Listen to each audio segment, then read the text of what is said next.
Devocional diário Deus e eu. Um tempo de comunhão e reflexão na Palavra de Deus. Devocional diário Deus e eu, com o pastor Francisney Brito. Grandioso é o Senhor em perdoar e nos abençoar. Oremos ao Senhor. Nosso Deus, nosso Pai que está no céu, nós te louvamos e te agradecemos de todo o nosso coração por estarmos mais uma vez, Senhor, orando a Ti, clamando ao Teu nome, e em nome de Jesus, o Teu Filho, para que vidas, Senhor, sejam encontradas em corações abertos, possam, Senhor, se dobrar diante de Ti, se curvar e entender que o Senhor é bom, compassivo, misericordioso, e que o Senhor é um Deus de bondade para conosco, e nós devemos a Ti nossa gratidão e nossa adoração. Pai, abençoa meu amigo, minha amiga, meu irmão, meu próximo, meu vizinho. Abençoa esta pessoa que está ouvindo e acompanhando este devocional diário, que seja uma bênção na sua vida, Pai, e a sua vida seja ricamente abençoada em nome de Jesus. Amém. Os planos de Deus são superiores. Romanos capítulo 8, verso 28 diz assim: E sabemos que todas as coisas contribuem juntamente para o bem daqueles que amam a Deus, daqueles que são chamados por seu decreto. Os planos de Deus são descritos na Bíblia como bons, superiores e inabaláveis, focados na prosperidade, esperança de futuro e bênção para aqueles que confiam no Senhor e são fiéis. O versículo mais citado é Jeremias capítulo 29, verso 11, que afirma: Porque sou eu que conheço os planos que tenho para vocês, planos de fazê-los prosperar e não lhes causar danos, planos de dar-lhes esperança e um bom futuro. Olha que coisa linda, né? Aqui estão os principais versículos sobre os planos de Deus. Tanto Jeremias como Romanos mostra que Deus, as coisas, elas não tendem a nos prejudicar. Porque todas elas têm que contribuir juntamente para o bem e não para o mal. Mas como eu posso estar tendo problema, angústia, passar por situações e isso contribuir? Por quê? Porque se eu temo a Deus e amo o Senhor sabe como vai fazer para que eu vença aquelas situações não favoráveis. Primeiro, concedendo a graça para a minha vida. A graça é o favor não merecido. Eu não mereço que Deus tenha misericórdia, que Deus me agracie. Mas Ele frequentemente tenha estendido a sua graça a todos nós, a cada indivíduo. A outra questão é que Deus, Ele tem toda a possibilidade de prosperar o meu futuro. A Bíblia destaca o desejo e o propósito de Deus de proporcionar um futuro seguro e cheio de esperança. Não é um futuro desabado, de angústia. Deus não tem prazer na angústia, no sofrimento. Deus quer que eu, no sofrimento, na angústia, nos problemas, eu possa me estabelecer na fé e confiar plenamente no seu poder. Os caminhos de Deus são superiores. Isaías 55, verso 8 a 9, explica que os planos e pensamentos de Deus são muito mais elevados do que os dos homens. Porém, jamais Deus, sabendo da impossibilidade humana de chegar a um patamar tão alto e incalculável, Deus teria que impedir ou dificultar. Não.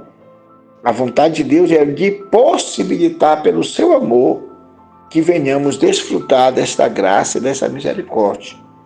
A outra questão é que Deus tem soberania. Provérbios capítulo 19, verso 21, diz assim: muitos propósitos há no coração do homem, mas o conselho do Senhor permanecerá. Então, o que é que nós observamos nisso? É que nós, muitas das vezes, somos apressados. Nós queremos logo, somos imediatistas. Mas Deus não, Deus é sábio, faz no tempo certo, na hora certa, e Deus não erra alvo.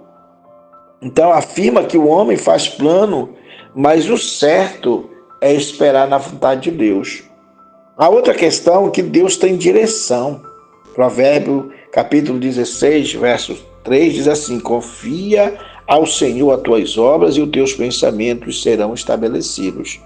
A palavra de Deus incentiva colocar os meus planos diante de Deus. Também o plano de Deus, ele tem propósito, mas ele também me ajuda na hora do sofrimento. Romanos 8, 28, sabendo que todas as coisas contribuem para o bem daqueles que amam a Deus. Mas é só daqueles que amam a Deus. Porque quando eu amo a Deus, é porque Ele me amou primeiro. Eu tenho consciência disso.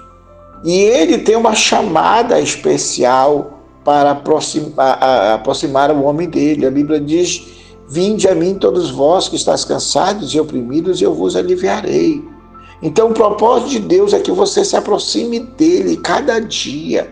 E seu cansaço, sua fadiga, sua tristeza, aquelas coisas que tentam lhe atingir, caiu por terra, porque Deus está se comprometendo que todas as coisas vão contribuir para o seu bem, não para o seu mal.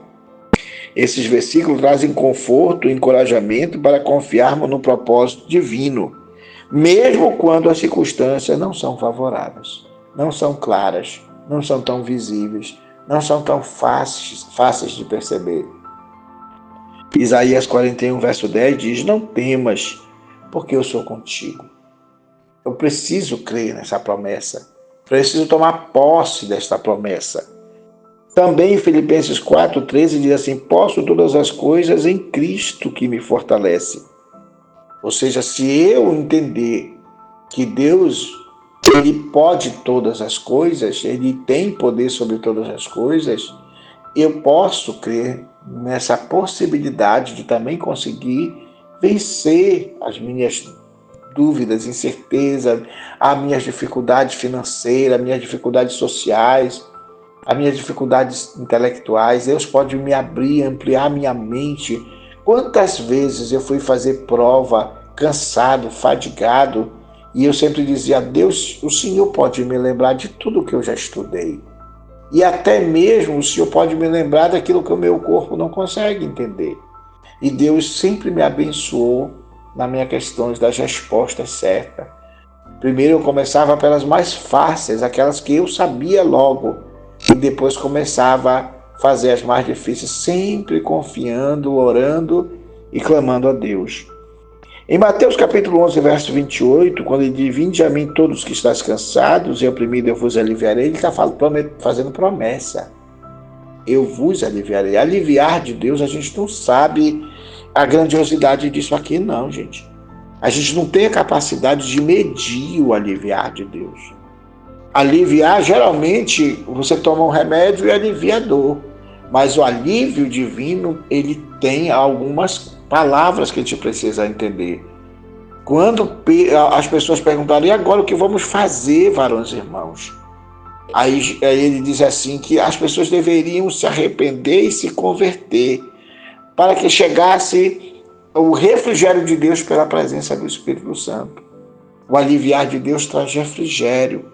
Ele também diz assim: eu dou a minha paz eu vos dou, não vou lá dou como o mundo a dar. Então o alívio de Deus traz paz. A outra questão, que o alívio de Deus, ele nos garante segurança.